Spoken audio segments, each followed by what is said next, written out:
Welcome to Chamber Talk, brought to you by North Orange County Chamber, where we explore the stories and insights of leaders, business owners and CEOs from various sectors who are making a difference in our community and region. Whether you're tuning in via podcast or joining us via video, we're glad to have you here.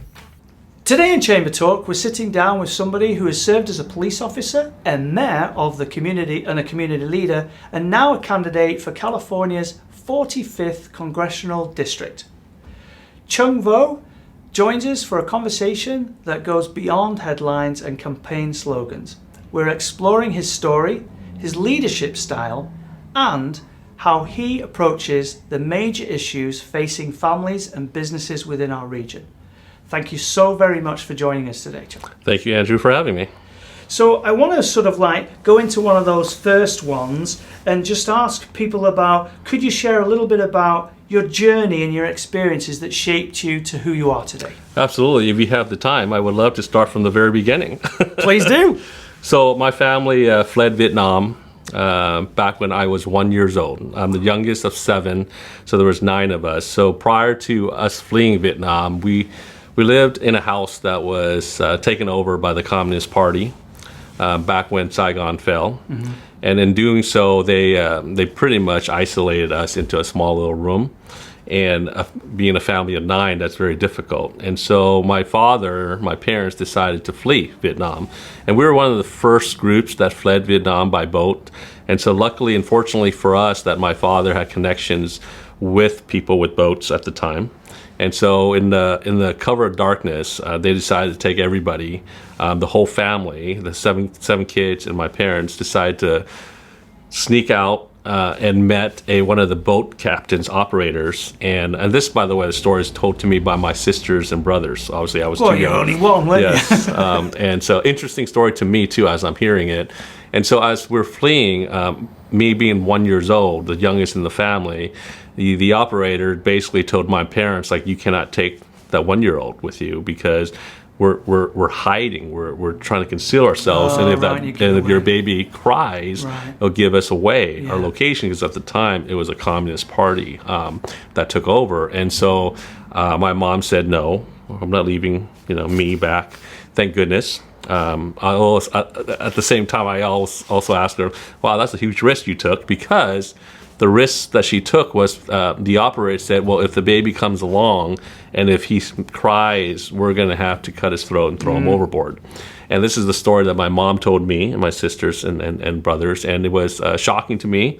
But that was the beginning of the journey here to America, and this is why we as immigrants appreciate America so much, because we gave up, my parents, my family, sacrificed everything, including possibly my own life, to bring the family to America by fleeing a communist state of Vietnam to see the opportunities of America or whatever country we decide that we would land in.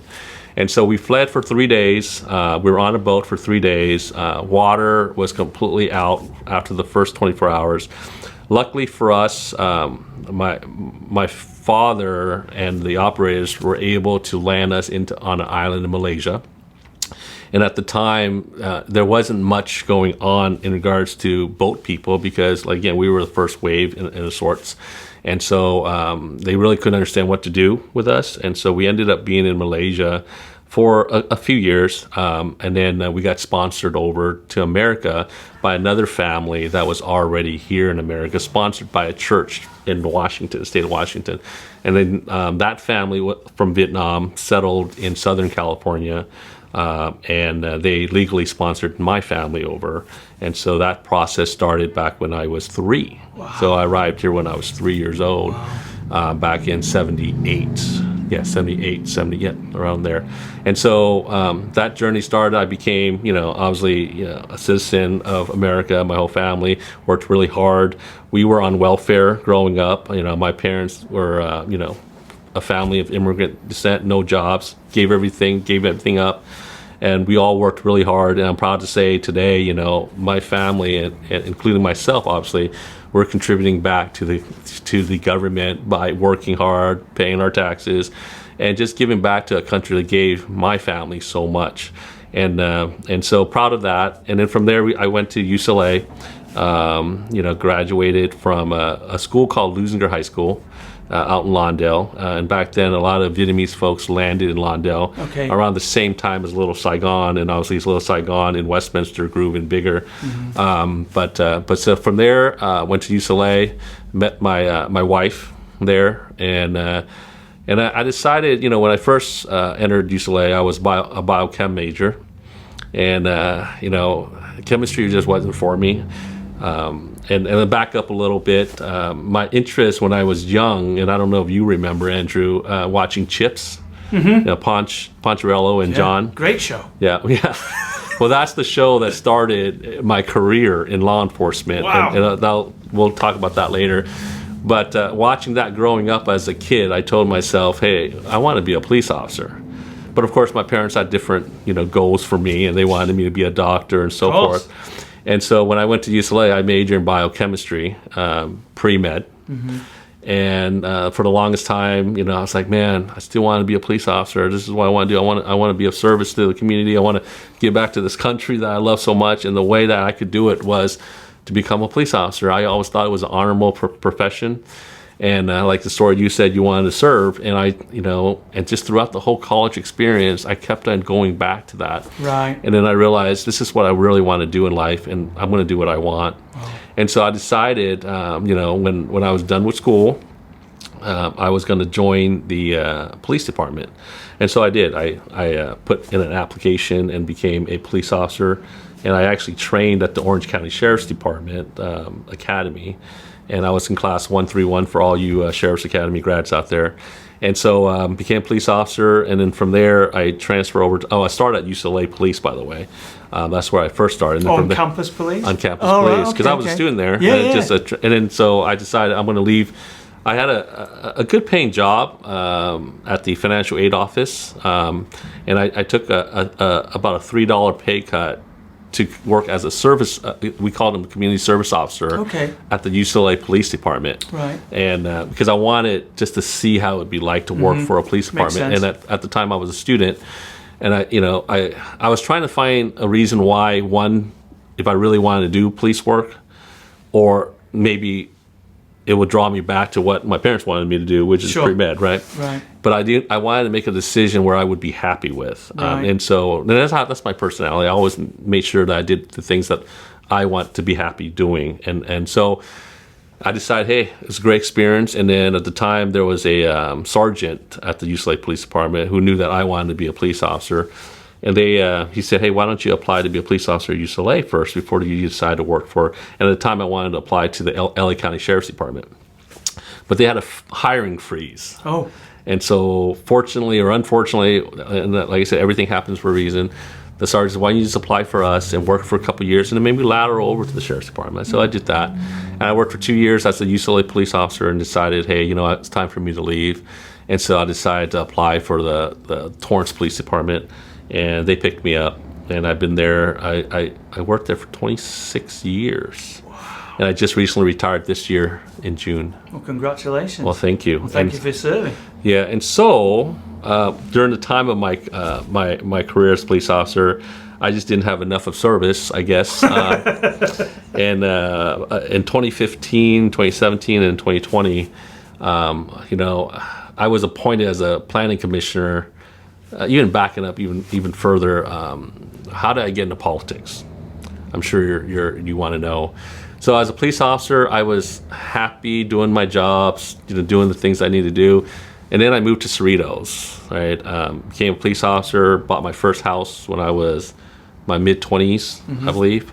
Let's see, 21, 22, 3, 4, around 24, 25, I bought my first house in Cerritos, and then married my wife, who was who I met at UCLA, ended up getting married, and then we had our first child, and and being just a new parent with a young boy, we did all the new parent stuff, took him to the parks, the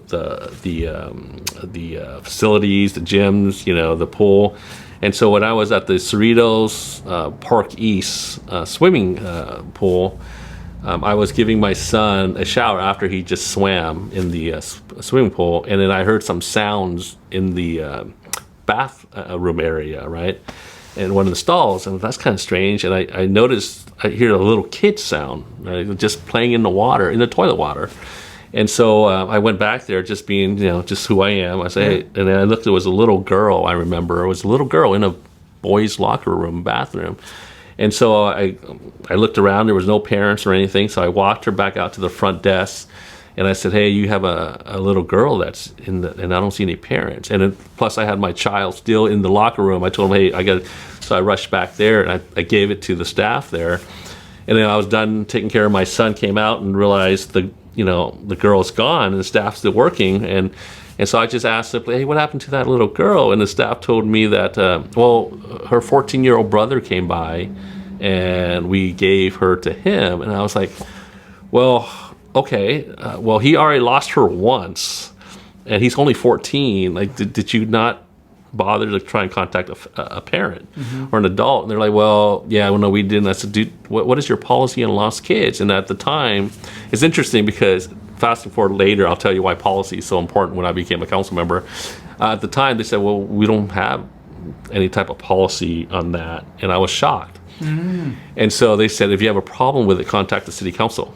All right. And that right there, spark. And that was the spark, right? And I was like, well, so I contacted the city council. They ignored me. Cool. Sent an email, ignored me. No response. Left a message, the city council ignored me, right? And this is where this is how I am as a council. Is I remember that, and I will forever return phone calls, right? Because of that one experience. That makes total sense, right? And so, so nothing happened, and so I decided, hey, why don't I just go ahead and instead of being upset about this, help out? Yeah. So I decided to turn in an application. At first, I said I'm going to run for council, right? And so I walked into the city clerk and said, you know what, I want to run for city council. And they're like, never involved in my life in city government other than being a police officer.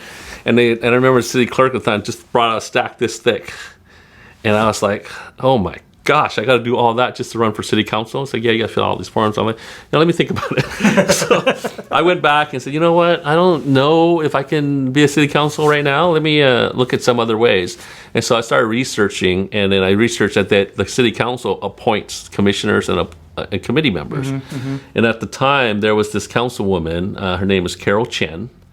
And I looked it up. She had one opening on the safety committee. Oh, wow. Which is right up my right in alley. your bracket there, doesn't it? Yeah. So I'm like, hey, I'll turn in an application and I'll put her down as the person I want to work for. And a couple weeks go by, and Carol Chen's her name. Remember that, because today I blame everything on her, because I'm where I'm at because of her. Right. And then so she looked at my application and called me in, interviewed me, and appointed me on the safety committee in 2009, I believe. Yeah, 2009. And then a year and a half later, I became the vice chair, and then she came up to me and says, Chung, I want you to consider being my planning commissioner. I'm like, Carol, I'm a police officer. I love what I do. I'm on the safety committee, completely in my well. Yeah. I know what I'm doing, and she just said, well, I see something in you that I see potential in you, and one day you're going to run for city council. I looked at her, I just laughed. I'm like, you're crazy, Carol. And I appreciate her so much today because she saw something in me that I didn't see at the time. Sure. And that's just from me my service on the committee at the safety committee. She sees, so I remember she said, like, you have leadership roles that I see you can fulfill. You're very well spoken, and you have the thought process when you make decisions. And when she told me that, I was like, well, to me it was just all natural. And then and so I accepted her appointment, and I became a planning commissioner. Just understand, a police officer getting appointed as a planning commissioner for development, right, in the community. I mean, there's a huge gap, right? Yeah. And where she told me that I see that you are somebody that will learn and are open to learning new things. Right. And so I did. I learned how to understand projects, architectural designs. Sure. Setbacks, right. Codes, and then I served on the planning commission for ultimately about 4 years, and then she said, "Chung, it's time for you to run for city council." Wow. And I'm like, "You're crazy." I've just learned to be a planning commissioner, sure. And so I decided to run in 2015. I lost that election, okay. and then decided to do it again in 2017. I lost that election by a small handful of votes, less than 30 votes, and so it made me realize I got to work harder. Right. Because, not that I gave up that second election, but I remember the day of the election when the polls were about to close. I just remember I worked that morning, and I just, it's time to just say, hey, whatever happens, happens. Right. And then I lost by, I want to less than 30 votes. I want to say 23 votes, but they're very close when it comes to city elections, isn't it? Yeah. So every vote counts. Oh, 100%, yeah. Right. And so 2020 rolls around. I told myself, I'm going to walk all the way until 8 p.m. when the poll closes. Right. And I'm glad I did, because I knocked on the door at 7:45, and there was this family. He was a retired police officer, and he had a family of adult kids that wasn't even planning on voting. And I was able to knock on his door, and he said, oh, we didn't even know that you're running. We want to support you. And he decided to go out and vote, took his whole family and voted. That year I won by over 70-something votes. Right. So I'm glad I worked, and I told myself, and that's the mentality I have today, is that I work until I just can't anymore. And so that's how I got here, and I became a city council member. First got elected in 2020, sworn in on April Fool's Day. Oh, well, April my birthday. 1st. Oh, that's your birthday. Hey, we have a connection. And then also that was the time when COVID struck, and the whole world just stopped. Yeah. And so I joke with folks. I said, I'm a great. Good job. On April Fool's Day. And then I remember my swearing in was through Zoom. Right. And so there was no really contact. So I joke with people, though. I say I'm a really good COVID leader, because that's all I learned at the first couple of years. Of course. And and I tell people this all the time, that everything happens for a reason. I just told you that, and I strongly believe there's a reason why I didn't win in 2015, and why I didn't win in 2017, and why I won in 2020. Yeah. Because that's when COVID hit, and we really started strong leadership. And somebody that understands public service. And I was only one of many on the council, but I was glad I was part of it. Right. Because things could have been a lot different. Yeah. That first year, everything got shut down. I remember thinking, and I'm always constantly thinking of what I can do for the people. Right. Like, that is my ultimate goal. Yeah. Is how to service my community and my people that elected me. And that truly is what I feel an elected official should think about every single moment, is why did they put you there? I have a quote that, I say a politician serves the seat, whereas a public servant serves the people who put you in that seat. And to me, that just means, I'm getting chills just thinking about it, because I truly believe it. And I just kept on thinking, what can I do? Because everything is shut down. The community is so sad right now. Yeah. And then the holiday seasons were coming. Christmas is right around now. Actually, it's funny. So back in October of 2020, because I was part of the Torrance Police Department, the Torrance Police Officers Association had a Santa float, over 50-something years tradition, and they just started up this year again. And that Santa float would drive, and I would help, and they would drive down almost every street in the city of Torrance and bring Santa to the residents instead of them having to come out. Because at the time, Cerritos, they shut down the Christmas tree lighting, Santa Island, they shut everything down. So I'm like, you know what?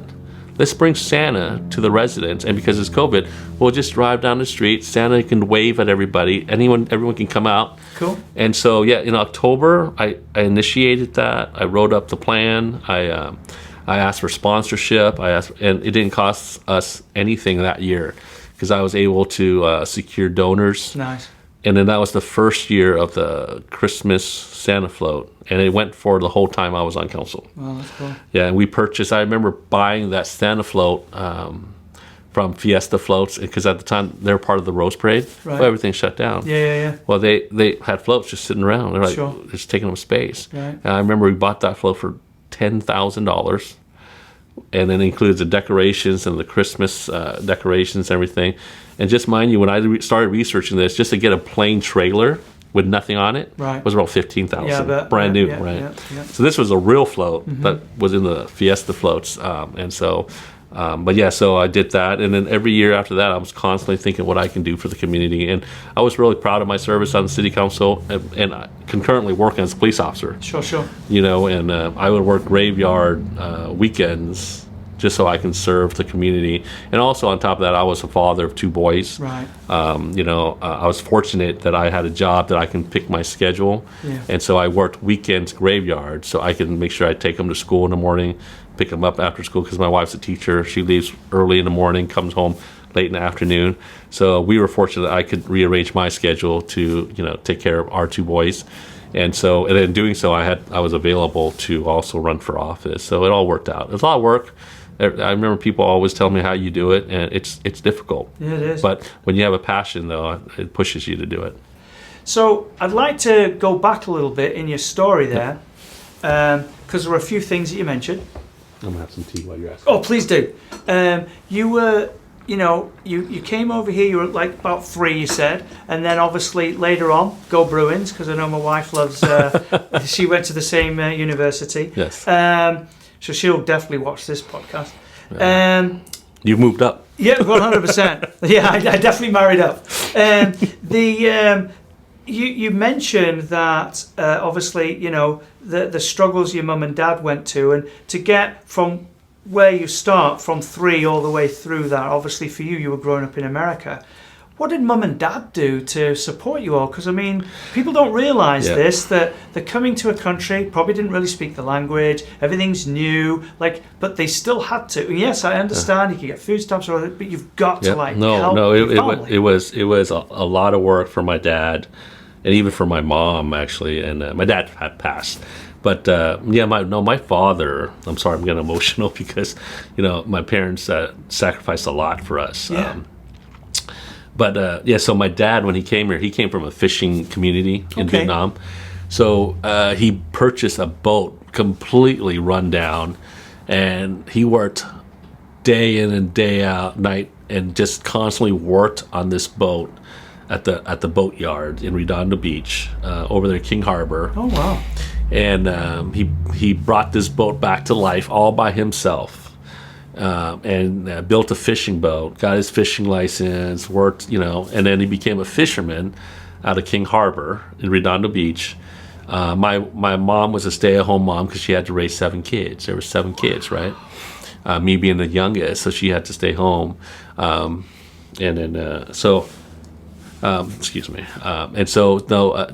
he was working, my mom was raising us, and being just a fisherman by himself, he didn't make much money. Sure. So we were also on welfare. Right. He did what he could, but and at the time we were on welfare, and I remember the struggles. And I look back and I remember. I appreciate it now, but as a young kid, of course, I remember my mom would take me to a store called Alpha Beta. Okay. I don't know if you remember that store. No. It's a grocery store, and we had to walk probably about a good 10-15 minutes to get to the store. And being I was the youngest, she would always take me, and I remember just buying stuff. If they were off by 1 penny, she would be so upset because 1 penny to her was very valuable for us, right? And she would have me argue with them because I was the only one. She didn't speak English that well. And so I remember I had to argue with the cashiers, make sure they ring her up correctly. And I remember back then I was thinking, gosh, I was so embarrassed. But looking back, because of what she did and what my dad did, it instilled in me value, respect. Yeah. Respect is the number one thing. And then also, it's just, looking back, my mom collected aluminum cans. She would walk around the neighborhood and pick up aluminum cans, recycle those. She did whatever she could as a stay-at-home mom to also bring value to our family. And she would just constantly do that. And, she raised 7 kids. That's a lot. In America. Yeah. In Vietnam would have been a different story because the support group, the network of families there, our uncles and aunts and so forth. But, my dad and my mom just had us. And we just had them, and it was a constant struggle. But where I'm proud of is that it instilled in me the hard work that I'm passing on to my kids, and then the constant, the values, the family values, and it's just that's why when I sit here running for Congress, people don't realize that I value America. You know, it's not just because this is a great country. This is a country that gave my family our future. Yeah. We wouldn't be where we're at without America and the veterans that fought in Vietnam. You know, and I want to mention that too. It's like when I see veterans, and especially Vietnam vets, you know, so many people go up and thank them. Yeah. But to meet you, it really means something. It means something to me. Yeah. Because when I look at them, you know, it's like they don't even know the impact they had in my life. Right. You know? Yeah. So, and then here I'm running for Congress because of them. It's amazing, isn't it? Yes. Yeah. It really is. I don't wish to quote it because I don't know from 100%, but I do believe, and it kept coming up in my mind as I was listening to you there, and I do believe it might have been President Reagan who said it, but he was talking about how folks who are immigrants, they get the opportunity to come to America. Mm-hmm. And like you were saying, to help. I know exactly what. Well, maybe this got a lot of quotes, yeah. Well. But if you're American, you've only got America. You haven't got it somewhere else to go. And the idea of it is, if you're going to be working in politics, you really need to make sure that this country is great. And I wanted to tie that in because I'm feeling this from you a little bit. Well, quite a lot actually. Is you serving a purpose here. So where does that play what you want to do in Congress? Well, you know, to me, because this is such a great country, they gave so many opportunities to so many people on this land and land overseas, right? Immigrants, and this is a country made of immigrants, right? I mean, there's this argument that the first people that came here were colonists, settlers, and I'll give you that. But after that, this country is built on immigrants, right? Yeah. And these are American immigrants today, and so I'm proud to say I'm one of them. And what I like to build on is to make sure that America comes first. You know, I know that's not just like this catch-all saying, right? Sure. Right. But truly, if you know, like any time if you have kids or if you play sports, you tell them, hey, take care of yourself first, right? Before you can take anybody care of anyone else. Like in an airplane. When the oxygen mask comes down, what do they put your own on first before you put your kids, because right? you can't help the other person. So America should always come first, because if we want to help anybody else, we have to be strong. Yeah. We got to be healthy. We got to be financially stable. We have to have the resources, and we have to be able to provide for ourselves before we can provide for anybody else. So that's one big thing for me, and how important it is that I want to ensure that those people who know that I'm up there, I'm always thinking about the people that put me there. And those are Americans. And I don't care what ethnicity you are, what background you are Americans to me, as long as you have legal rights to vote. You're the person I'm supporting and I'm going to work for. Now, I want to touch on, that's a great segue into the next bit. So, you know, obviously, when someone's running for office, there's certain things that are more important to them than others, and that's why people vote. You've got quite a few. We're going to touch on those today. So the first one really rules into public safety and community trust. And public safety is obviously a major point on your platform, but it's also a major point for all of us as citizens, right? And the country as a whole. Yes.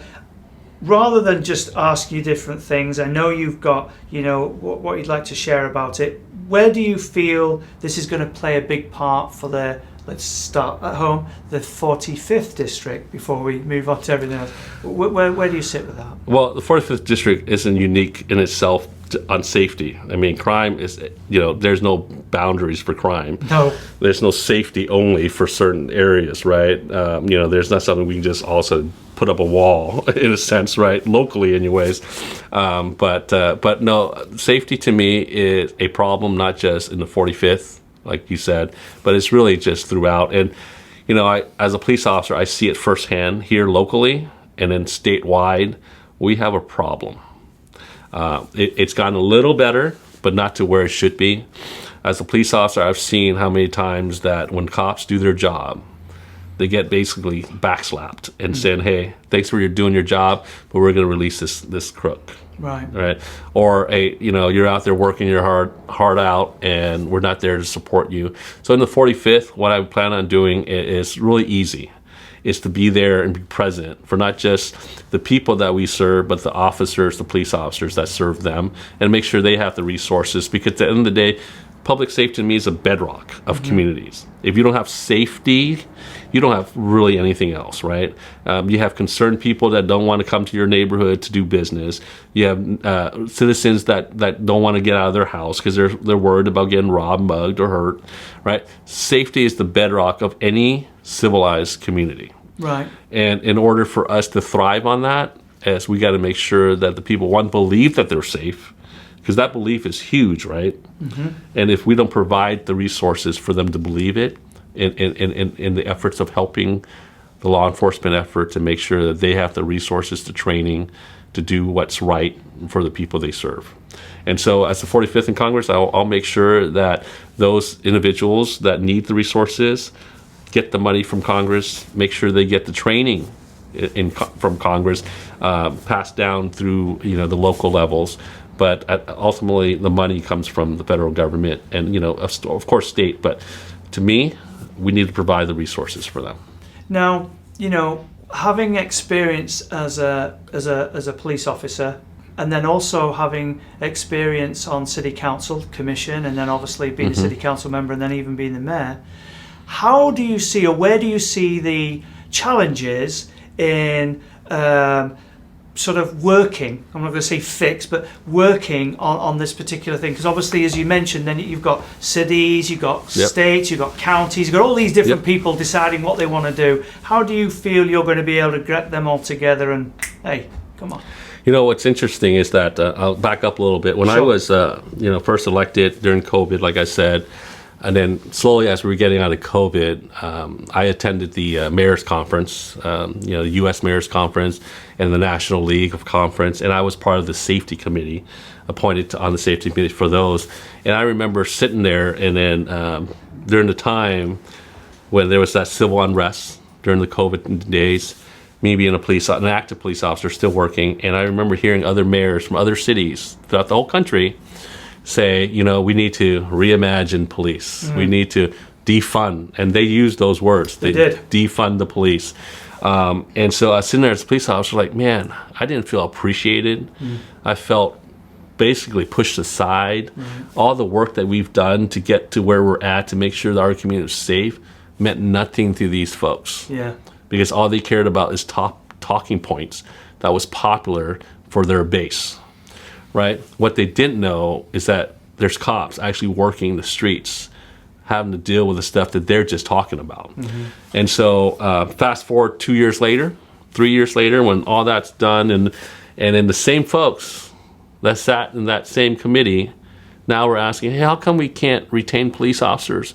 How come we can't hire police officers fast enough? What can we do? And I remember looking at them, I just shook my head, and I was like, and I said something. I said, well, there's a reason why. You're same folks that were talking about defunding police, you're the reason. And so as an elected, is that first off, we need to stop talking for what we think is popular at the time or talking points, right? We need to really act the way we truly should act to bring the right services to our community, is stop playing with politics. Police officers have a job to do. Communities expect it from police officers. We can continue to properly train them, give them resources, but never, ever, ever put them on the butcher block saying they're the reasons why that our community is the way it is. Right. At the end of the day, it's politics that causes it. And we as politicians should recognize that we are the problem when we don't recognize the solutions and just constantly talk about talking points that are just popular to say, but yet you don't do anything. So the same group that said, hey, let's reimagine, defund the police, are the same group that said, we don't know why. Right. And so we need to stop that. There's a huge disconnect. And the disconnect is really, we got to stop being politicians and being public servants. And our public servant starts with our community and with the law enforcement. And since we're talking about safety, to me, that's the number one thing that brings in business, families, good schools, and just without safety, you don't have nothing there, really, have you? I wouldn't say we have nothing. We'll just have crime. Right. And guess what? We're in California. We're in LA. Well, we're in Orange County, but I'm from LA County. crime is serious right now, and people don't recognize it because they don't want to, even though they know it exists. So when I was on council, there was a lot of things I did at the city level. I just got tired as an elected when, and me with the background as a police officer, I knew what we could do.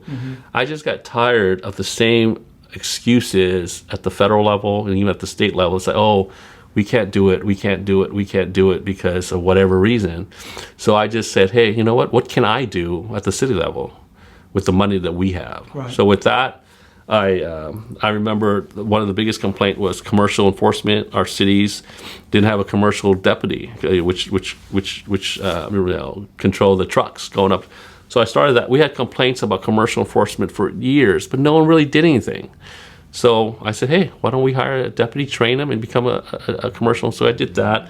I brought drones to the city. Wow. The sheriffs did not have drones for the local stations. I was a drone operator as well, and I helped the Torrance Police Department start the drone program back in 2016. So I brought that. I'm like, and we have money, we'll pay for it. Right. The Sheriff's Department didn't really want to pitch in, so hey, we'll pay for it. And then I brought outburst cameras, which is the automated license plate readers. All right. These are things that I said, what actions can I take to actually bring forward some things for our community instead of just talking about it? Right. And so I did. I was proud of it. And the thing about being elected, what I noticed is I wouldn't say most, a lot. A lot of electeds would do this. They say, I want this, I want that, and then just forget about it. Right. So in my office, I have a list that I put on a drywall erase board. Right. And I put down... It's going to stay there. It's going to stay there until I check it off. Right. And the reason why is that, one, I was getting older, and I didn't want to forget the promises I made during my campaign running for city council, but also the promises that I made while I'm on council, the things that we need to do. So every time there was something new, I would write it down, put a check box or put a box, and then as it gets complete, I would check it off. And so the one thing about electeds, they ask for things and they don't follow up with it.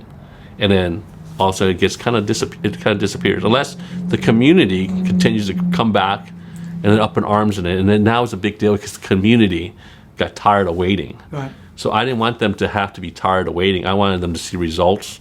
And so that in order to do that, there was actionable things that I wanted to make sure that I carried through and followed through. And so that's what I did. And I don't know if I answered your question. Oh yeah, you certainly did, without a doubt. Yeah. It sort of leads us into, because as you were talking about safety there, and of course, if an area is not safe, you're right. Businesses are going to move out.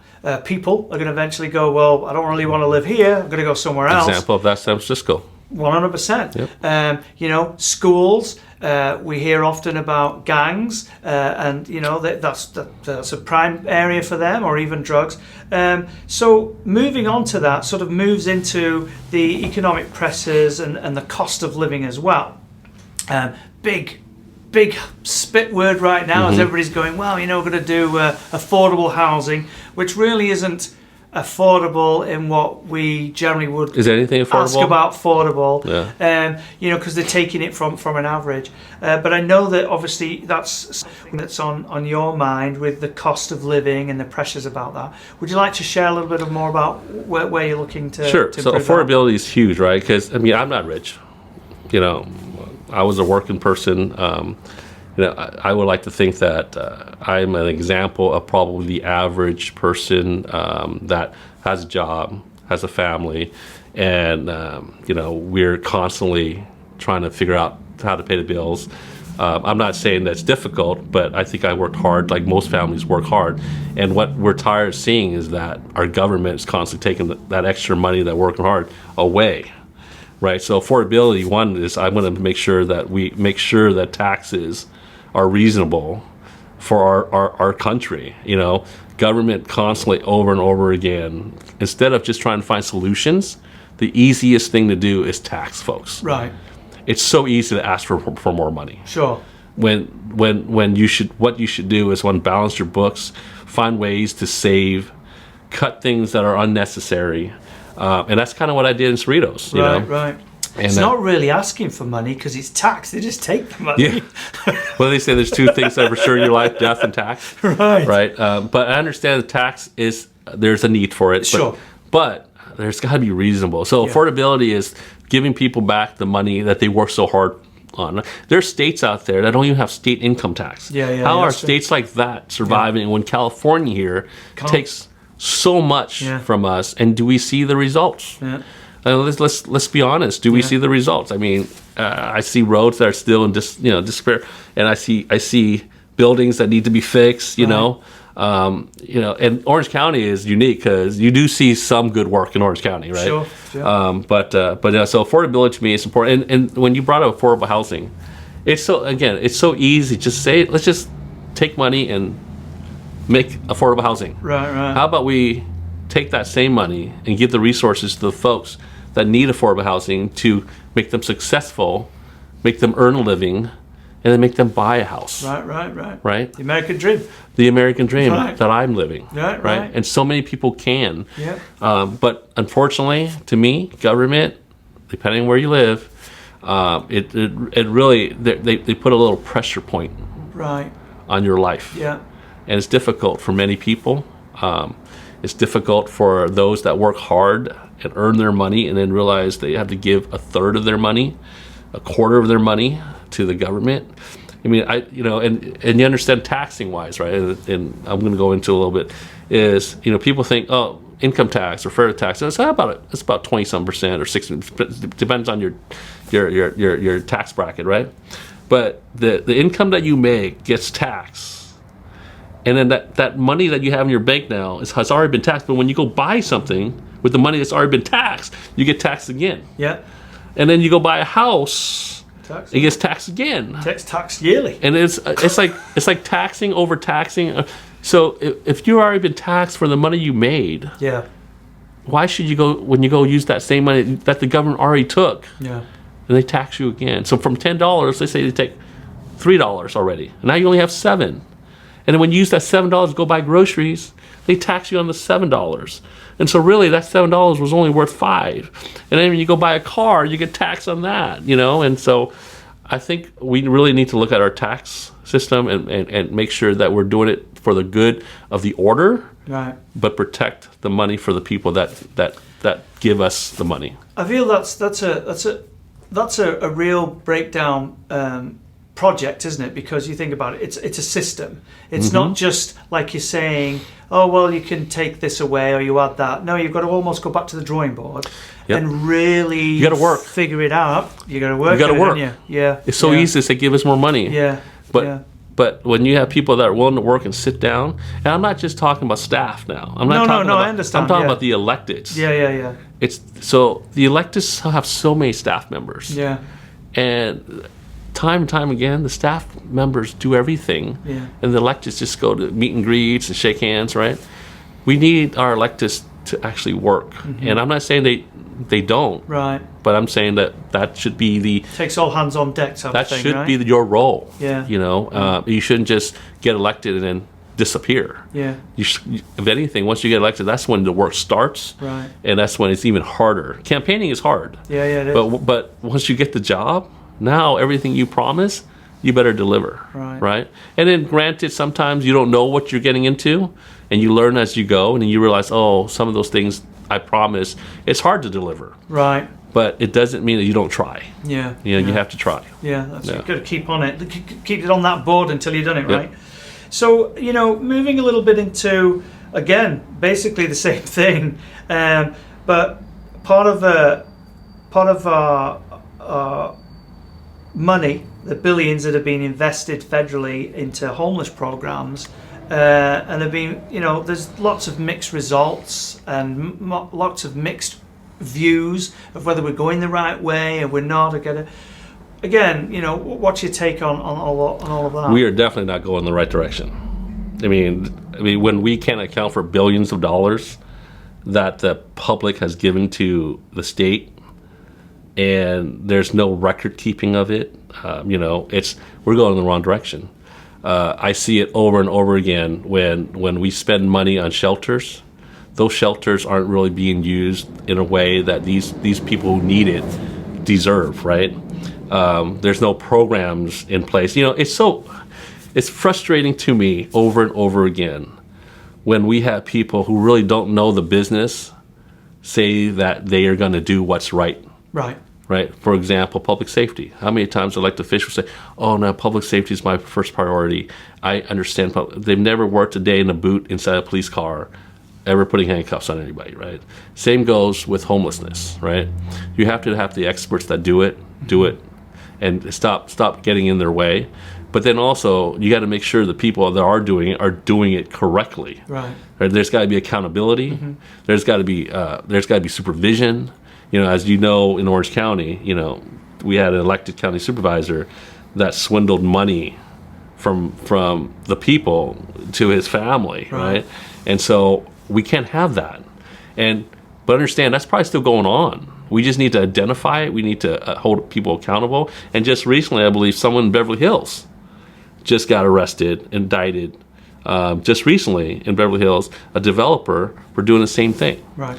So we need accountability. We need people who say that we're going to use this money for the right reasons to be watching it instead of just kind of going off on their own. Okay, you guys, no, you have to have professionals. You got to actually understand the problem, and then you have to have accountability. So it's really difficult for me to say we're going in the right direction when we still have homeless people. Mm-hmm. We're actually worse than ever, right? The more money we spend, the more homeless people we have, it seems like. Mm-hmm.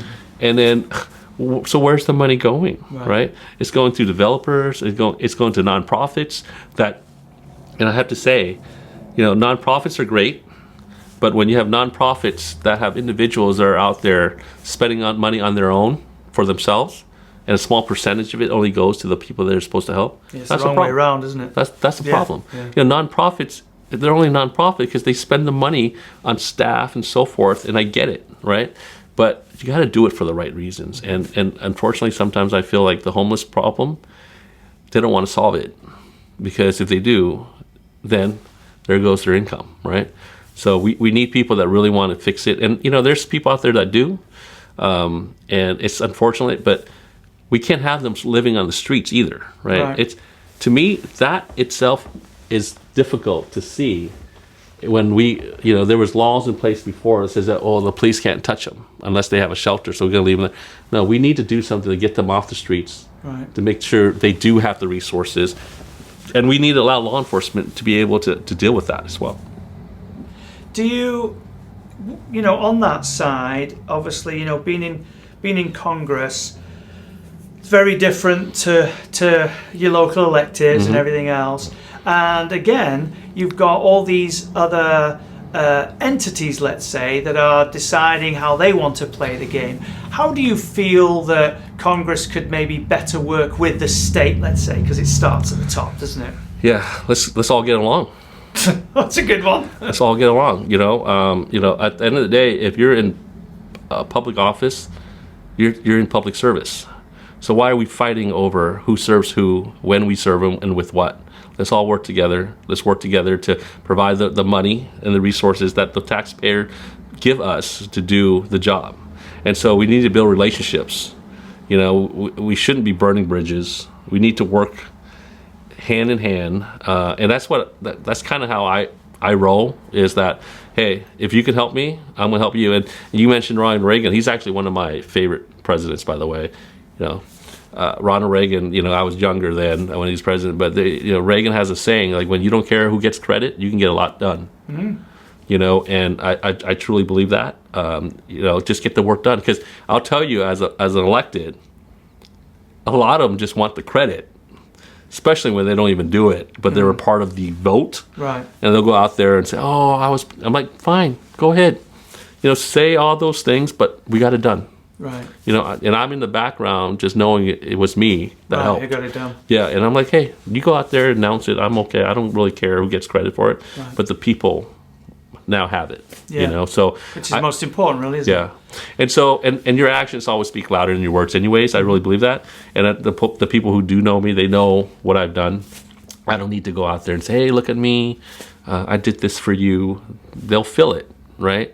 They either feel it, the fact that they feel safer, lower in crime, the money, the cuts, and all that stuff. But yeah, I think with all these stakeholders, what we need to do is just make sure that we all get along, because right now it's very divisive. Right. From the federal all the way down to the state. All the way down, yeah. And politics in general. right? Politics in general, and it always has been.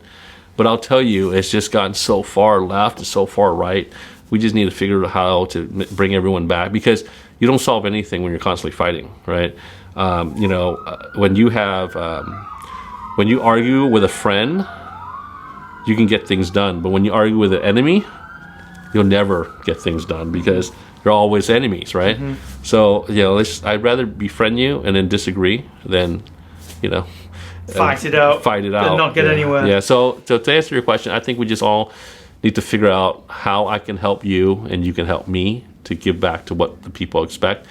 We need to stop this bickering. We need to stop. And it's easy to say, right? But for some reason, politician takes things so personal, and it hurts them, and they forget that you have to have thick skin, one, for doing this. Trust me, I know. And then the other thing is that if you just do your job, people will love you. Another thing, part of this is, and you as a serving or past serving police officer definitely run into this a lot, whether it's to do with homeless or obviously whether it's to do with people with criminal intent. What's your stance regarding mental health? Like, it's a big problem. It is a big deal. And I see it as, it's such a concertina thing, because you've got mental health from folks who got stuck through COVID and now they're being on their own and they're dealing with that. And then you've got other types of more very serious mental health issues. It's interesting because, like you said, I do have experience in that. I've seen the worst of the worst. Right. I've taken people for what's called 5150 holds. I've seen folks speak to aliens. And I've also responded to families where the kids is just out of hand. Right. And when I say out of hand, it's just because they're just not listening to mom and dad. So I see both extremes. I see the ones that speak to aliens, right, and they talk to themselves, and I see the family that suffer because their child may have gone through COVID, social media, whatever the reason, and they're suffering from mental health because of that. And, that gap is huge, right? And so I do believe there's a place for mental health treatment, but then we also have to bring back the family network as well. I think as mainstream it is because of social media, so easy for folks to look at a cell phone and give it to their kids and so forth. I think that we need to bring the family values back. We need to make sure that we raise our kids the way we want to raise them, not how social media thinks they should be raised. And I say this because kids all the time see things on their phone, social media, iPad, and think that's real. Right.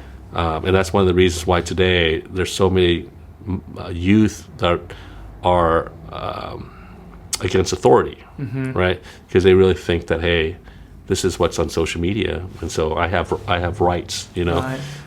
So I just think we need to treat the mental health with the resources we have, Right. but don't forget the family values and the family nucleus that starts at home, and you build, and you hope that the values are bestowed upon these kids, and the parents are parenting again, and the families are being families again, to hopefully prevent them to stray. And I say this because I see this. It's like, I'll give a good example. I responded to a call of a mother that her 14-year-old just wouldn't do his homework. So she called the police because he would talk against her and just be rude and obnoxious and just outright just being a terrible child.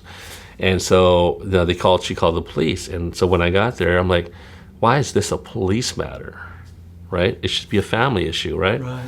And so when I spoke to the mom, I remember this is years ago, and the mom was concerned because the kid told the mother that, that the school taught me that if my parents discipline me, I can call the police. Right. And so the mom didn't want to get in trouble, didn't want to get arrested. Sure.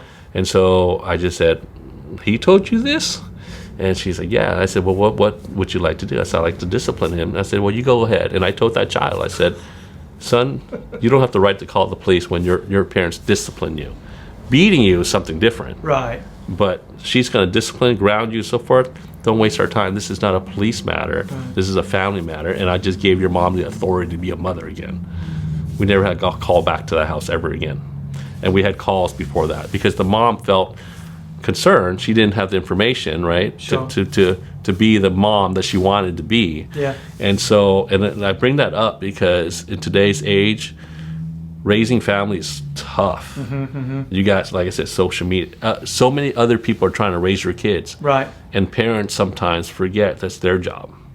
How do you know, as a parent, right? Because you've hit a very good point there. And you're not the only one who thinks like that. We've actually had a local council member who believes very much the same, that it really starts with home. Like families need to take Everything responsibility with things like that. But how do we present that? How do we allow families to know or share or teach? Like how do we get that motion going? Yeah. So it's interesting because, you know, and I don't know why it happens with me, is that there's lots of families that call me. Maybe because I'm a police officer, maybe because, you know, just well, you seem to take everyone's call, so maybe that could be why. So I'll get parents sometimes, and I remember like when I lived at my old house, the dad across the street would call me, maybe because I was a police officer. His son was acting up, and I know his son really well, and you know, he would call me and says, you know, Chuong, hey, my son, he's not listening to me. Can you talk to him, right? And then, so that's, to me, is a problem. Right, yes, of course. So how do we fix it, right? Yeah. We fix it by making sure our parents know how to, discipline, two, but to raise their child in the way that we believe is good for our neighbors, our community, and so much time parents are scared to do what's right because they're worried, right? They're worried about mental health, that, oh, my child's gonna hate me. You know, if I do something bad, they may call, you know, the police, like that one mom. And so I think we need to make it clear that parents can be parents again. Right. You know, how often do you hear this? I don't want to discipline that child because I want him to love me.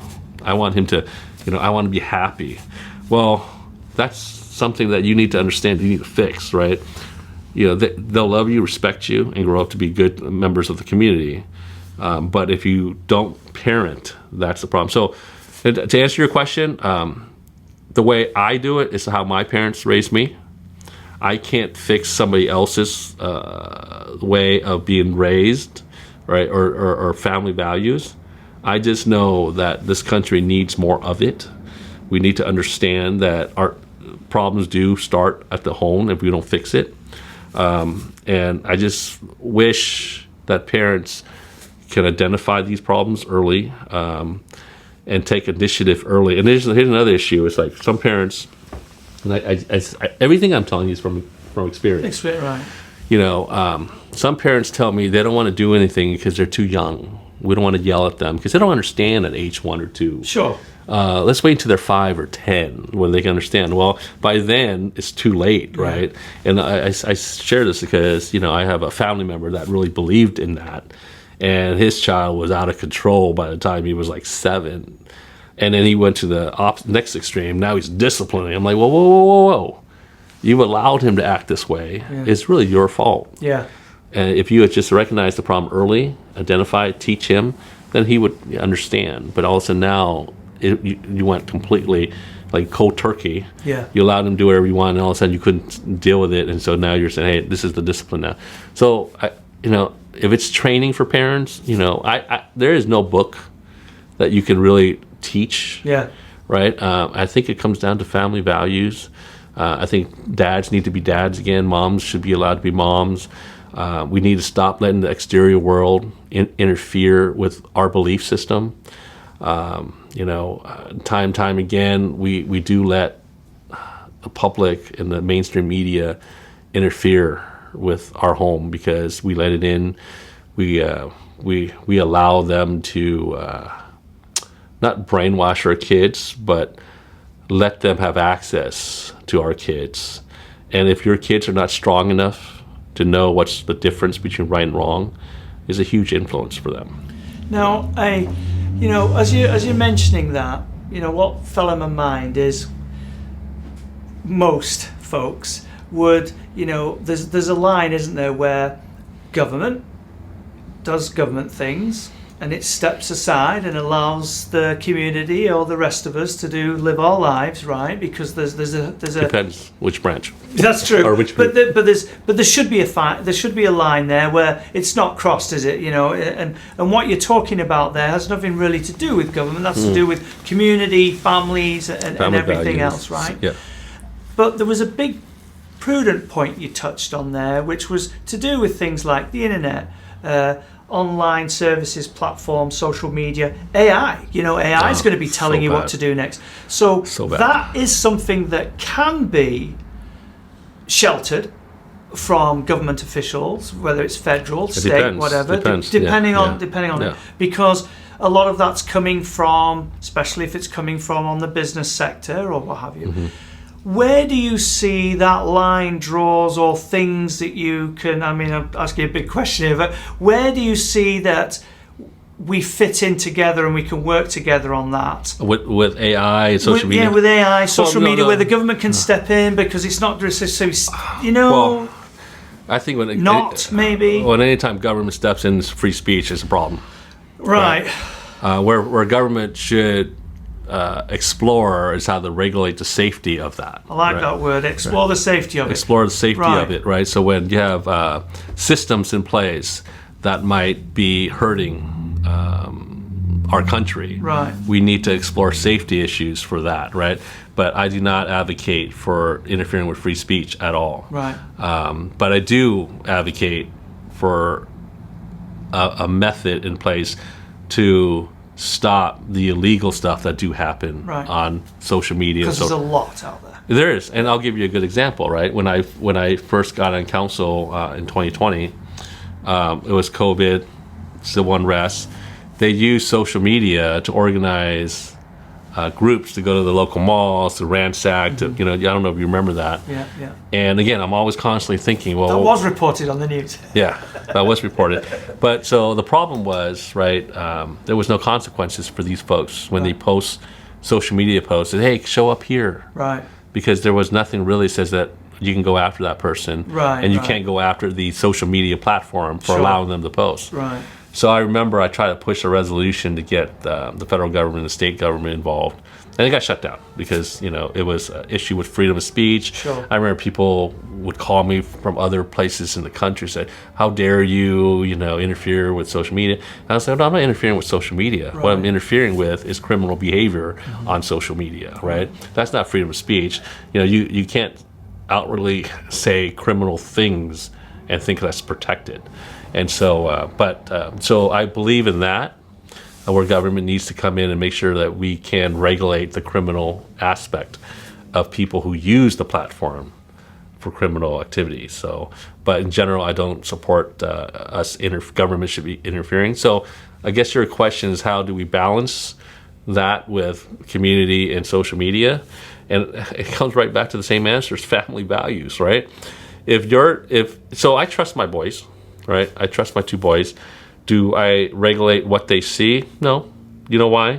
Because I trust them, right? And I trust that they have a strong family grounded in my house, right, and my values, that they're not going to see something on social media and say, oh, that must be gospel, and I better believe it. Right. They understand, because I talk to them. Right. Well, they're going to come and ask you potentially. Yeah. Well, even if they don't, just from conversations I have with them, they know the difference between right and wrong. At least I hope so. And they do know the difference between just. I'm trying to stay apolitical here, but they know the difference between those that try to use a platform for certain agendas and versus what's reality. And so I just think it really comes back to how you balance is you have to have families and parents still involved with their kids. Right. How often do you see, and I'm guilty of this too, right? But I also balance it with parental guidance with them. But how often do you see parents, even when kids they can't even talk yet, and to keep them distracted, to give them a cell phone? Right. And it's the easy way of parenting, right? Mm-hmm. But, back in the day when my boys were young, I would make weird noises, play sounds with them, Right. pick them up, and and if they do say something wrong, I would check them, right? And, Well, that's why restaurants still give you crayons and stuff. yeah. Yeah. Well, I don't know. Do they? Some do. Because Some my do. kids aren't Some small of the anymore. family ones do. Yeah, Yeah. We have a 6-year-old, and they there do. you go. They still usually Yeah. a lot of restaurants, especially more the family orientated Yeah. restaurants. Yeah. They have a little crayon set there, Yeah. and the kid can draw or do tic tac toe and things like that. And Andrew, I mean, I'm sorry I keep on going back to not the same answer, but very similar families, right? No, it's okay. To me, we've lost a lot Yeah. in the years. This country, my family came here for the opportunities, for the successes of others that we see. We wish it upon ourselves and others. And I just feel like in probably the last 10, 15 years, I think we lose that value. Right. It's almost not a value Yeah, anymore. It's yeah. like so easily just to give it away. And, especially after just all that's been happening in the last, 3 years, 4 years, I think we need to bring it back. Yeah. I mean, what can we do to do that? I think we need to bring programs back. We need to bring resources back for the families. We got to just make sure that our families have the authority to be parents again. Yeah. We have to have parents feel comfortable that they can raise their kids. And then I just really feel that with that, we're going to make a difference. Yeah. With all these other things, the bullet points on my website, and all these other issues homelessness, mental health, it all starts At home. with one. It all starts with one person. Yeah. And, and then it branches out. It's all, there's a saying, it all starts with me, Yeah. right? It all starts with you. And we forget that. And we always depend on others to take care of our problems, and we need to stop that. And we need to bring back the family values again, raise our kids, make sure they respect others. And that's another thing too, Andrew, is the respect is just, sometimes we lose value of that too. Yeah. Yeah. Even to today, I'm 50 years old. When I see my elders, I still don't feel like I'm 50. Maybe that's why. But when I see someone that's older than me, I give them the respectful title. Sure. Sir. Yeah. Or in my language, we have certain titles we give. And I remember just talking to one of someone that was like about 20 years older than me. And there's a saying in Vietnamese, we call them, Joe, which is like uncle, or Back, which is another version of uncle, or a more relatable age closer title, which is An, which is like big brother. But generally speaking, I've always tried to give respect to my elders. And he was 20 years older, and I called him Joe, which is uncle, right? And he looked at me. He said, "Hey, how old are you?" And I'm like, "I'm 50." So, "Well, I'm only 70, and you're making me feel old." And I'm just so used to Right. being respectful, Yeah. And he told me just to call him big brother. But that's how I'm raised, right? And my kids, I keep on coming back to my boys. I'm very proud of them. My oldest, I remember, I just picked him up from college, and this was about 3 years ago. And these are things that, when parents do something for the kids, you hope that it triggers something, they'll remember it. Mm-hmm. This is something where my kid did something, and I still to this day remember it. Mm-hmm. This is something where my kid did something, and I still to this day remember it. I took him to Costco to load him up with food. Him as we're walking, not really paying attention to him. He's to my side. And as I'm talking, I hear his voice be in the distance saying something to somebody else. So I turned real quick, and I see him helping this elderly lady with groceries. And, shame on me for just walking on by, right? And so I thought, oh my God, because maybe in my mind, she didn't look like she needed help. Right. But he took it upon himself to stop and said, "Would you need help?" And she said, "Sure." And he was without saying a word to me or asking me, he just did it. And this was his, I want to say, first year in college. Oh, that's cool. And I looked at him like, I just left him alone. Yeah. I just looked at him, and I just remember thinking, wow, I did all right. Yeah. And he's so. It's a proud dad moment. Yeah, family values to me is the most important thing, because again, we've lost. I mean, so much is going on with family values. They want our kids to believe certain things. They want, they just leave it alone. Let the family deal with it. Yeah. Let us be independent of all the crazy things that are going around us, and let us be families and parents again. As we move along, and you were talking about family values and obviously some type of programs to help families get back on track with this. This leads us into education. Yeah. Education's a big point. Big. I'm sure you have quite a bit to say about that too. So how do you feel that education is going? Do you feel that they're losing out on funding now? Is that a problem? Is it not? I mean, where do you sit with it? This is a hot topic. My wife's a teacher, by the way. You mentioned that earlier. Yeah. I thought there would be a little bit My of wife's a teacher, and I see the struggle she has. Right. I mean, just recently we went to buy some stockings for her classroom and for her coworker. She's going to kill me for me telling you this, but so we went to Walmart, I believe. I think it was Walmart, yeah, or Target, and we bought 50 stockings, and I was like, "What's this for?" It's like, "It's for my classroom," and I'm just thinking, all right. And the whole time I was thinking, teachers do so much on their own time, with their own money, for the kids, while school districts waste money and spend things on programs that don't help teachers to do the things that the teachers want to do for their kids, right? And I say that, and it's because, to me, schools have to focus on education. Kids come first, and the teachers union is not going to like this, but because my wife's a teacher, so I feel comfortable saying it, but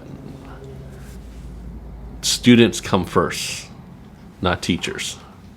And time again we forget that, and so unions and folks always focus on the teachers unions. I'm sorry I'm getting a little political here, but we lose track of why the teachers are there, and it's for the kids. And going back again, family values again, I'm sorry to say, but our schools sometimes fail in helping our families teach family values. Instead, they do the complete opposite. They indoctrinate things that they shouldn't. They should focus on education, math, English, history, and so forth, and let the families teach the values, the social issues, right? And so, so to me, when you talk about money, when you talk about funding, I don't believe the teachers get enough. It's because the district doesn't pass it down to them. Okay. Teachers are where the money needs to go. Right. Right. Teachers need. I mean, when you see my wife and her coworkers going out there spending their own money just so their kids can experience Christmas. Right. Right. And we're more than happy to do it. But it brings up the bigger question. So why are teachers, who I feel are underpaid for the things that they're expected to do, why are they doing it when the district, some of these highly, ranking district members are getting hundreds and hundreds of thousands of dollars? Why are the teachers going out there spending their own money? Now, do you think, because you mentioned this earlier about when folks do things for their own, like, political gain, let's say, do you feel that maybe some of that has to do with districts are playing the political game, and that's why they're spending money somewhere? Absolutely. Or because they became more like a corporation and they're looking like, well, I need to make reserves, or what do you see? It's both. School, to me, school is a business. Yeah. Because each kid, there's a dollar sign on each kid, right? And the state gives funding. The state gives funding to, like, kids that are present and who are absent and so forth. And then there's a political thing. What's interesting is school district, to me, is some of the most political boards out there. Sometimes even more political than city councils, or county supervisor seats. The school boards are very political, and it shouldn't be. It should all be about the education of the kids, right? But yet they focus on social issues instead of just a simple educating our kids. And why do you think it's swayed that way? It's because of where you live. we're in California, and unfortunately, I don't want to get political, but I guess I should. Well, you should do. Because I'm running it's for Congress. okay. It's Because you told me you're trying to stay neutral, but at the same time, it's okay. You don't have to be. I think that the teachers, the unions have lost sight of what they're there for, and it's for the kids. And you provide the resources to the teachers for the kids. And so the unions nowadays are more involved in political issues than just making it simple, basic funding for the kids. Right? I say that, I'll say this. For example, Prop 50. The CTA spent how many millions for Prop 50? I mean, what does that have to do with kids? Right? You can argue, the represent. Well, where the money's coming for districts, I suppose that's what an argument could be, right? But really, the money's coming from the state of California. Sure. Right? It's one big pot, right? Right. It was supposed to come from the state of California, right? And so, but they're gerrymandering a congressional district, right? And I get that in Congress, there's some things going on with the educational department as well. I get that. But I really look at, how's that helping our kids? And to me, it really should be just simple. Life is a lot simpler if you just kind of just narrow down what your purpose is in life, right? And what you need to do instead of worrying about all these bigger things. Because when you just focus on what your job is, it actually makes it a lot easier and simple, right? And to me, the funding that the teachers union use are for things that shouldn't necessarily be for political. It should always be for the kids. And of course, they'll argue that, right? They'll argue that. And it's interesting because, like I said, my wife's a teacher. And her union, is part of it as well. And teachers, I get that they want to support this. Not all, by the way, the unions, I should say. But at the same time, these same teachers are like, what about us? And what about our kids? And to me, the teachers union is so strong, but if they're so strong, one teacher shouldn't have to go out there and spend their own personal money to support their classroom. They should all be funded for that. So do you feel in Congress, that is something that you would look at changing through legislation, where if there were funds coming, there would be sort of like stipulations or where those funds should go? Where do you sit with that? Again, so me being a Republican, sure, less government is my policy, right? So I can't just all of a sudden say, when it benefits me or it benefits, anti-union, that we should interfere and write legislation to interfere that, right? And I think that's the problem sometimes. It's like we're one party, but we forget what our tenets are, our policies are, and I'm just talking about the Republican, I'm probably both sides. Sure. But what we can do is allow resources and an opportunity to make it legal for teachers, if they want to pull out of their unions, to do so. Oh, okay. And to also be a part of another program where they won't get penalized or get covered for benefits moving forward, right? And so it should be independent. It should be and again, this is part of me being a conservative, and Republicans, I believe in independency, right? And so teachers should be allowed to pick and choose what union they want to be in, not the only one that's there at their school or the school district. And in doing so, now it creates competition. And so they're going to say, well, we just lost a few of our members because they didn't believe in what we do. We should stay out of politics and just make sure we just support the very essence why we exist, is our students and our teachers. Same thing with the Chamber of Commerce. Right. You stay out of politics because your existence is to help businesses and those who are elected into office to work with them, regardless of their party. Right.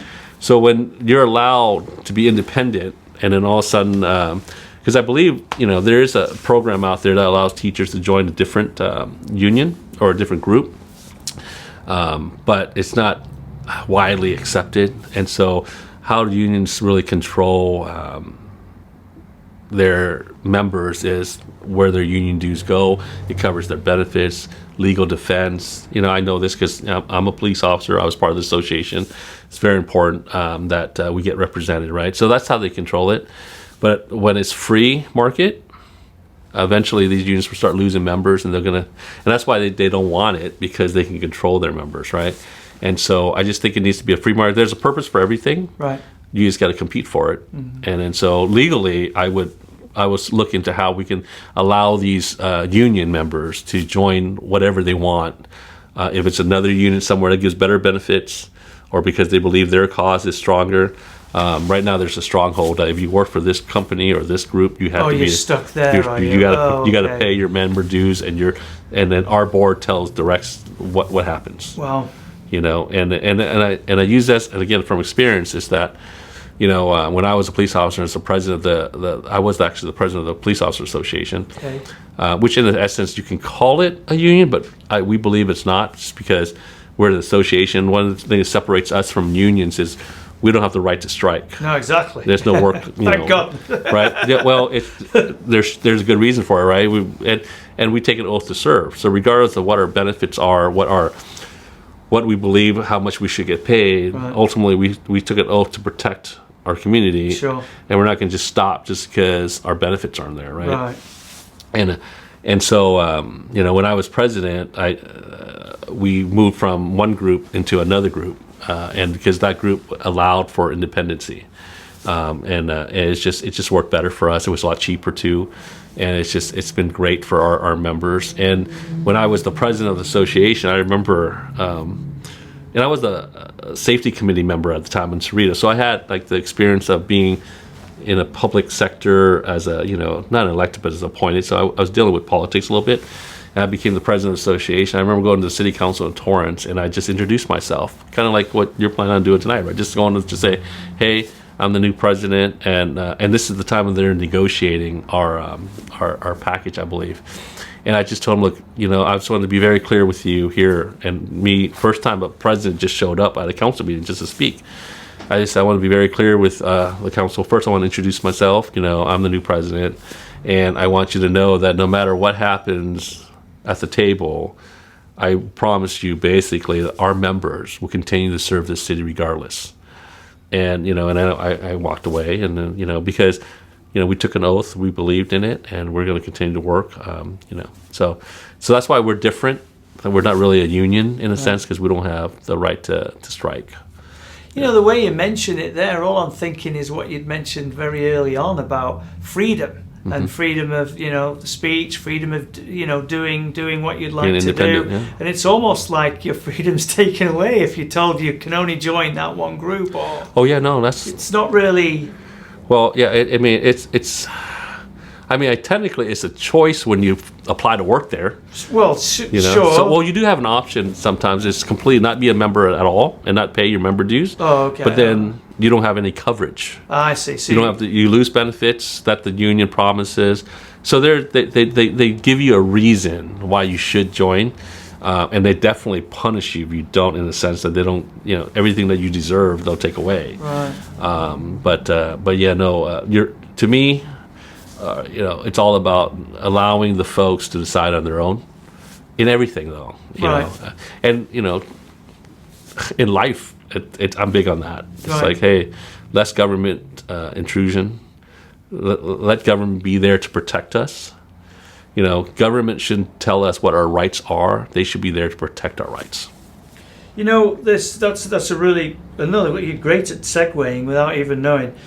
So another part is so a couple of weeks ago we interviewed Lisa Ramirez, who's also running for Congress in a different district, and she's an immigration lawyer. And one of the topics she mentioned is that there needs to be immigration reform, as in they need to go back. The 40 years that they've had it, they haven't re-looked at it, and they need to go back. And it's funny, you said something very similar to that about the system with taxes. We need to go all the way back and figure it out.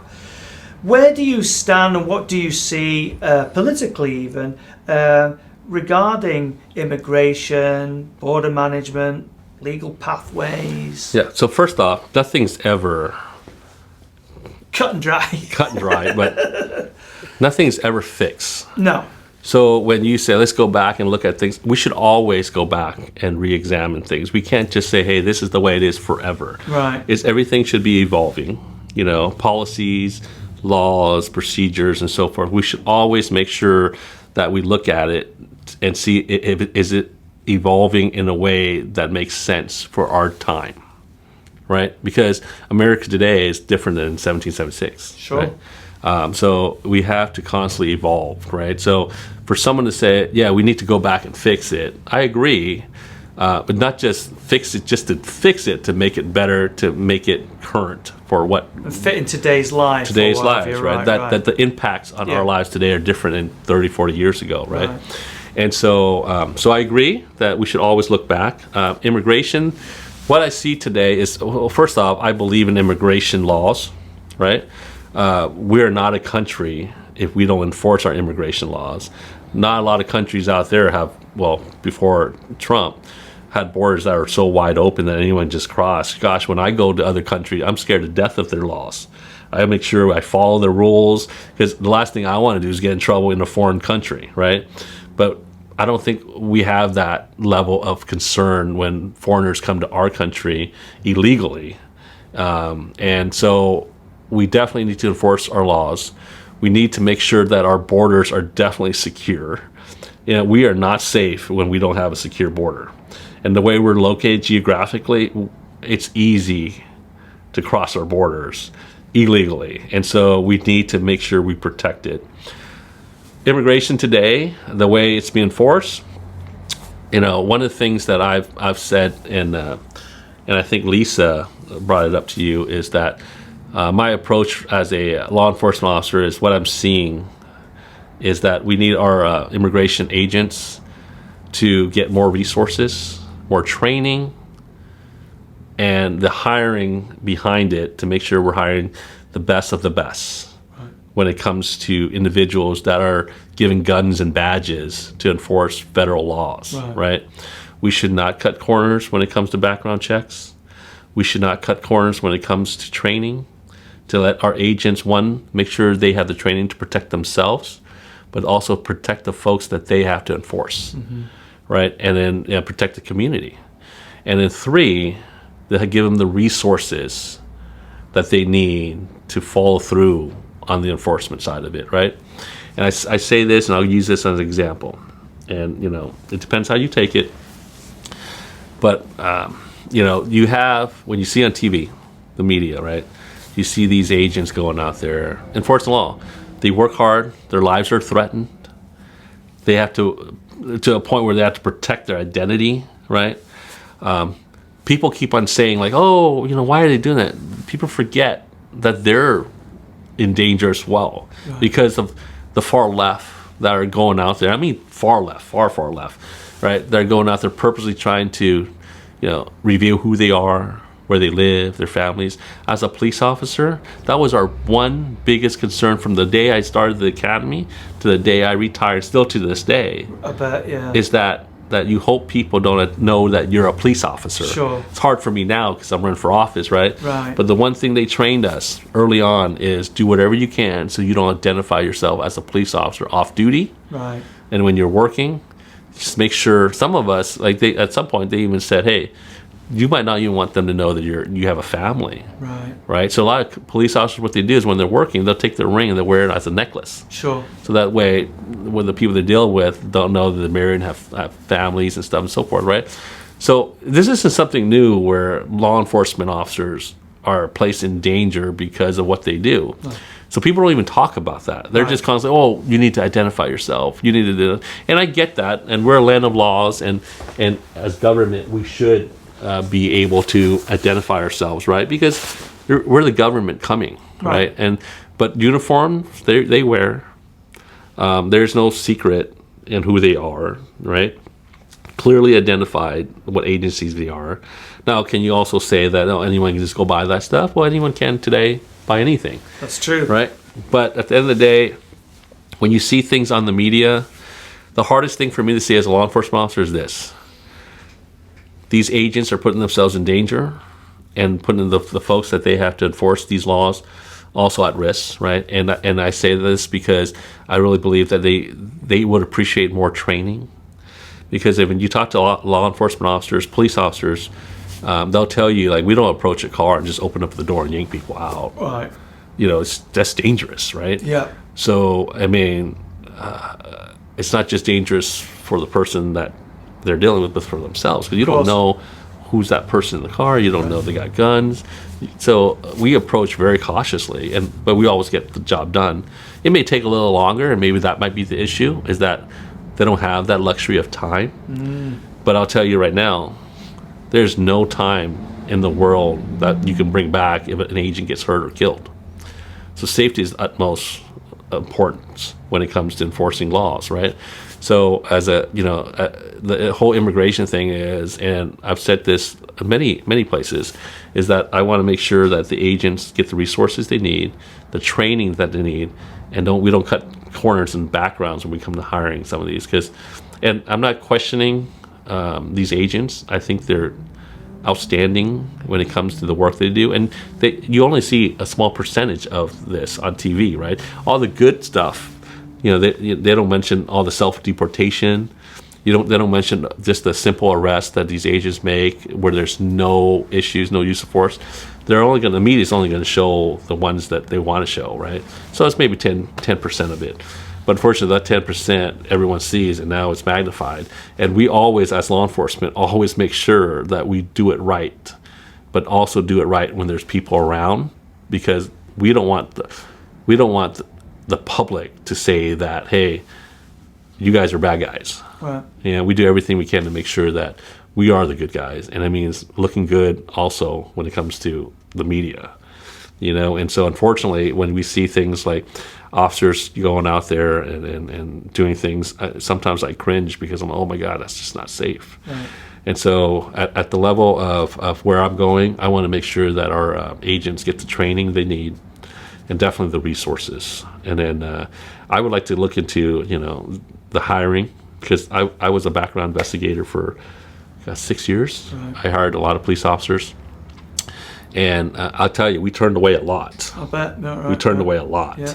And so, to for me, 1 out of 1,000 is a lot better than hiring 1,000, because even though you may need 1,000, that 1,000 is going to bring in more problems than that one person that you vetted, you made sure that they have a great background and they're here for good reasons, and. No, I don't wish to put you on the spot here, because I am by the question. Yeah. And believe you me, it's not loaded. It's you mentioned there, obviously, which is very important. I totally understand that from being a veteran, is that training is very important. Yes. The right type of people are important. Yes. And you're also talking about timing. So in what you're seeing as an individual, it's just happened too quick, pushing it through too fast? I gotcha. It wasn't really strategically thought out, because there's a lot more that needed to go into the planning. Do you feel that that's also part of this? So the problem is, it's gone on so long without enforcement that we do need enforcement today, right? Okay. And so part of it is that we need to do something today. If we continue to just wait on it, then you have a problem that you continue. So I get your question to say, hey, is the Trump administration doing this too fast, too much, and right now, right? And it needed to be done. For one, it needed to be done, and it needed to be done because it's gone on so long without the enforcement, and the message was sent early on, right? Right. But once you start enforcing and the word's out, then you kind of maybe slow it down a little bit and say, hey, let's make sure, because we don't want our agents getting hurt. We don't want our agents getting shot. We don't want, and so we need to continue to reevaluate as we move on. It shouldn't just be one clear mission and then you just kind of just keep on going with it. Right. It evolves like anything else, and you see how you can evolve it and evaluate it to make it serve the purpose for the time and for the resources you have. Right. And that's police work in general, though. Like we constantly always have to reevaluate. And so to answer your question, is it happening too fast? I think it needed to be done now instead of waiting. But then we have to keep on evaluating as we go. And, the message is out there. It's getting enforced. And it's just, we just need to make sure that we continue to do it in a manner that protects the agents and also sends a clear message. So I hope that answers the question. No, it does, because it seems like that. It seems to me like it's keep like rushing, and as you mentioned, I think it lands on both sides.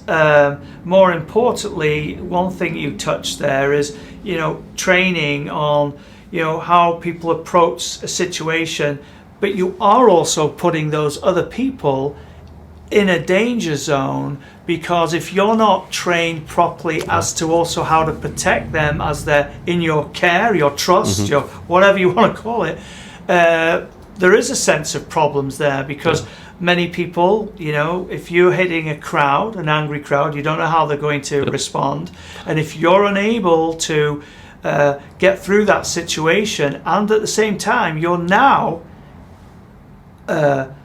you're in charge to protect those people you're actually also going after. We're Americans. We protect people. Yeah, we are Americans, and regardless of what our job is, we're there to serve America with the mentality, with the values of Americans, right? And we don't just go up there haphazardly just to do things, right? Sure. We protect those we serve. We protect those we have to enforce, and we protect those who have to do the enforcement. Right, so it's very important. It's very important that to me, those are American values. Right. When we go to other countries and we at war, we still follow certain guidelines, right? Yeah. So the rules, right, set of rules, and those are American rules, right? We should be proud Americans for doing that. So moving on with that, because it sort of lives with it as well, and it's we're seeing a lot with the sending. Well, it's not US troops, is it? Well, they are, but they're sort of home guard, so it's not like the overall military that we're seeing. It's another part. And obviously, you also mentioned briefly before about San Francisco and how that was a bit of a mess, and that needs cleaning up and things like that. So where do you see this politically? You're a congressman, let's say now, and these are things that are going on. These are things that are on your desk. Where do you see you're going to go? What are things you'd like to suggest? How do you feel for you can public help? safety? You mean? Yeah, for public safety, for engagement with what's going on right now with the military? immigration, or even local. So call it local, because it's not like our overall U.S. military landing on the doorstep of people. Like, where do you see that going? Well, I mean, if it was up to me. It was all up to me. That's a good way of looking at it. Yeah. It was all up to me. We need to look at the policies and the procedures that we are implementing right now. And if you're talking, I think you're talking about immigration in general, safety, is that we need to make sure. Again, it's going back to the same thing: is that our officers are gatekeepers, right? We need to give them the resources and the training that they need.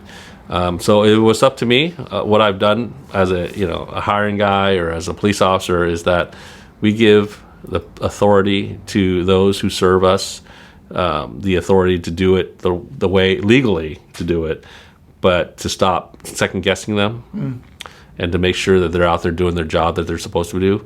And if for 1 second if they decide to break those rules, then there's consequences, right? Being a leader is about leading with examples. And and that's how I've always been. If I'm not willing to do it myself, I'm not going to tell someone else to do it. So I think it's important that you have to show leadership. You have to show that you're willing to back those that support you, and those that you ask to do a job that is difficult, to always be present, and to so it was all up to me. I would definitely be there. I'm not a guy that sits behind a desk. God, that's the last thing I want to do. I will be there, and I'll be up there with everybody. And I just don't like to stand behind the scenes. I think it's for selfish reasons. When those who serve you feel like you serve them, and they feel proud to be with you, it makes me feel good.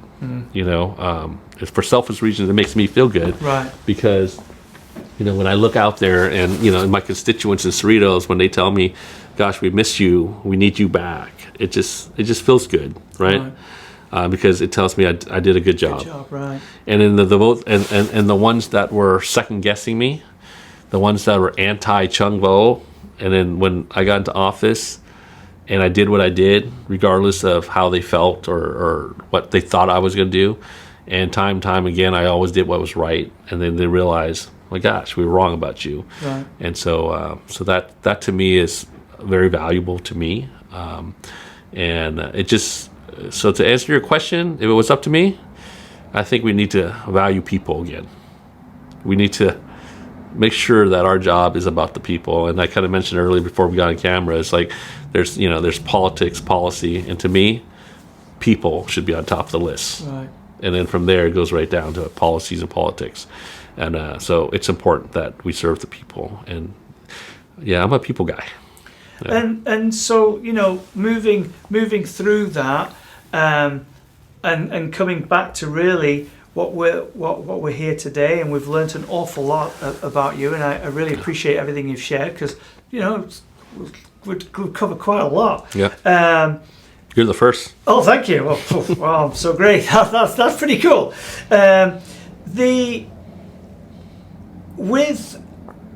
With this candidacy and all the work that has to go into it, because it's hard work. People don't see that. Campaigning. You're giving up an awful lot. Your family are going to be giving up a lot. You are as well. You're basically giving yourself in service. Again, it's just a continuation, isn't it? Checking in. How is your campaign going? What are you seeing out there? Well, appreciate you checking in. It's always nice when people check in to see how I'm doing. It's hard running a campaign. I started running a campaign locally as a city council. At this level, it's completely a different monster. It's congressional, it's federal, and it's just. We touch on this real quick. What it means to me that I was even asked to run for Congress. Right? You have a guy named Chuong Vo that just came from Vietnam and just decided one day that not serving as a police officer wasn't enough, and so I said I'm going to go into politics, right? And then all of a sudden I serve, and then I got recognition that hey, I did a decent job, a refugee from Vietnam, and then was asked to run for Congress. To me, I feel like if you're asking me checking in, I feel like I'm a winner already. Yeah. How often do you have the opportunity to be recognized as somebody that is of service and then also be asked to run for even bigger office, right? So to me, I feel like I'm already a winner. And so for that, I thank everybody. This campaign is a lot of work. This is something that came out of a retirement that, I retired from the council in March and then retired as a police officer in June. And then 1 month later, I get phone calls. And I'm very flattered, very appreciative. And after months of thought and consideration with my family, we decided, hey, let's do it.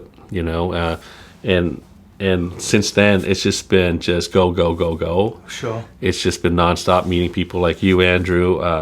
And the best part, and again, I'm a people person, the best part is meeting people. Right. And I tell people, if you just put me in front of somebody, I truly believe I can win the hearts and the minds of those folks once they get to know me. Right. Because I'm not someone out here that's just going to BS you to death. I'm going to tell you how I really feel. If you like it, you like it. If you don't, then vote for the other person. Sure. I mean, that's democracy, right? Yeah. That's the whole election process. Yeah. And so why am I going to lie to you so you can vote for me and then I just do something completely different? Right. So at the end of the day, if I'm the best candidate, I want you to believe that I am, and you'll vote for me. If I'm not in your eyes, then vote for the other person, right? And that's just the way it works. I won't get offended. It won't be personal. So it's just go, meeting great people. What I really enjoy is meeting those that disagree with me, so we can have a conversation. And I learn a lot from those folks as well. But yeah, it's been a go thing. Fundraising is one of those things that, as a congressional candidate, it's nonstop. You run every 2 years, and that's what I'm learning as well. Is that fundraising, you just got to do it. Right. The hardest thing I've always, just the way I was raised, the hardest thing is you earn your own money and you do what you need to do. the hardest thing for me, except when I started running for office, was asking other people's money. Right. And I've gotten good at it now, though. Yeah, well, that's good. I've gotten I could good learn at it. something from you, because I have a terrible time Yes. asking. I'm good at earning, but not Yeah. as asking. I've always said, I can't do it myself. I don't tell other people to do it, right? And so in that instance, though, where I've changed a little bit is that I see those folks that don't have the opportunity to serve like me. That see those folks that may feel, lack of a better term, like shy about being in politics. The quiet majority type of folks that you really don't want to put themselves out there, right? And I said, hey, that's me. I will do it for you. Yeah. I'll hopefully speak what you believe in. I hopefully have the vision that you see. I hope that I have the actions that you would do. But yet you don't have to do it. Let me do it. Right. And in doing so, though, I need your help. I need your support. I need I need your money. And the only reason why is I can't do any of this without that, because I can be the greatest candidate in the world, but without the funding, without the support, without the donations, my voice doesn't get heard at all, right? Unfortunately, in today's time, like here, the media, and thank you for doing this for free, by the way. But at the end of the day, it is spending money to get my voice out there, to let people know that I am the candidate that will serve you, and so it's been exciting. I've met really. I can't say enough about meeting great people, because, being from LA County, being in LA County politics, it's hard sometimes to cross they call it the orange curtain, right? Sure. Right. And so I'm able to now cross the orange curtain. So, and meet so many good people from Orange County. It's a very conservative county as well. It's nice to meet like-minded people. But also, like I said, I also am very interested in meeting those who may disagree but have a civil conversation, and then so we can both learn from each other. I actually enjoy those conversations sometimes more, Right. Because there's perspectives that I've never understood before, and that's just who I am. So campaign-wise, I've been working hard, meet and greets, doing fundraisers where I can. It's hard right now because of the holidays. Sure. So in out of respect of the holidays, I'm trying to step back a little bit, but starting at the beginning of next year, it's going to be go, go, go again. Right. And, if you like, you can donate to my campaign too. But at the end of the day, though, it's a privilege for me, though. It's not really, it is a lot of work, but to me, I look at it as a privilege, as an honor. I can't believe I'm even sitting here talking to you about my life. I never thought I would do this when I was young. I just wanted to be a cop. That's all I wanted to be. So how do people learn more about you, or are able to donate? What's the process? Yeah, so it's very easy. You can go to my website, which is vo4congress.com, spelled V as in Victor, O as in Ocean, the number 4, congress.com, and obviously Vo is my last name. And then you can go on there, you can read about me. You can also call me. If you want to give me a call, my number is 562-267-9911. And my email, you can also email. My email is also there on my website. Email me at C as in Charles, V as in Victor, at vo, number 4, congress.com. And so, yeah, you can always reach out to me. I love answering questions. And if anyone wants to reach out to me and leave their number and you want me to call them, I'll give them a call. Now, we always give our guests some time to free mic time, because you've answered a lot of questions. Thank you so very much. And basically, this could be whether it's could be a pitch in your instance, or it might just be some final words. But we want to give you that time where you can just free mic it for a few moments there and share whatever you like. Well, first off, thank you, Andrew, for inviting me here. This is, like I said, this is the first time I've actually done a podcast in my whole entire career, actually. Wow. Yeah, so you're the first, and it's been really, really fun. I had a great time. And just for those that are watching out there, again, hopefully I've given you some insight in who I am. I am who I am. What you see is what you get. I'll work. I'm a service-oriented person. I believe in public service. Like I said, politicians are ones that, just fill the seat, and public service is all about serving the people that put you in that seat. And I'm all about people. I love to serve. I love people. I'm out there all the time trying to find reasons how I can make things better. I'm a fixer. People tell me sometimes it's hard for me to say no, because when people need something, I try to fix it. It's just at the end of the day, you're going to get a true public servant that's out there to really work for the right reasons. And I'll tell you why. And I'll tell you why I truly believe in this. It's because, and I've said it before, this is a great country. This is, Ronald Reagan had a speech where if you go to Japan, you can't be Japanese. You go to, Germany, you can't be a German. But everyone that comes to America can be American. That's true. Right? And so this is why I believe so much in this country. This is the country that, and my dad had the opportunity when we were sponsored to different countries. He picked America for the values that he believed, and I'm glad he did. This is the greatest nation in the world, and it gave me the opportunity to raise my family, gave me a lifestyle that I will always love and appreciate, and this is a country where I want to die in. And so my service to this country is not just because I want to do it. I feel like it's an obligation for me, because I don't know what my life would be if I was in Vietnam right now. I wouldn't know what my life would be or what my family would be if I didn't have the opportunities that this country gave me and my family. So because of that, I truly believe in service. I believe in doing what's right. And I think that separates me a lot from some other candidates, is that, all my life I've served. Right. I've served. And I'm talking about my adult life, right? And I don't think any candidate can say that they served for 28 years, 26 at my past job, but 28 total law enforcement served. And on top of that, I ran for city council, right. And it just wasn't enough for me. And now I'm running for Congress. It just wasn't enough for me. And so, I just want to give the opportunity to let the people see that I will prove those who are in disagreement with me wrong, and those that believe in me, I'll make them proud. Well, Chuong, thank you so very much for your time today. Thank you. I really, really appreciate it. It's been an honor and a privilege listening to you and learning more about you. Yeah. And no matter what, I wish you all the very, very best of luck. Thank you, listeners, for tuning in to Chamber Talk. Until next time, stay inspired and connected by visiting nocchamber.com and selecting sign up for news at the homepage. For more interviews, visit chambertalk.podbean.com.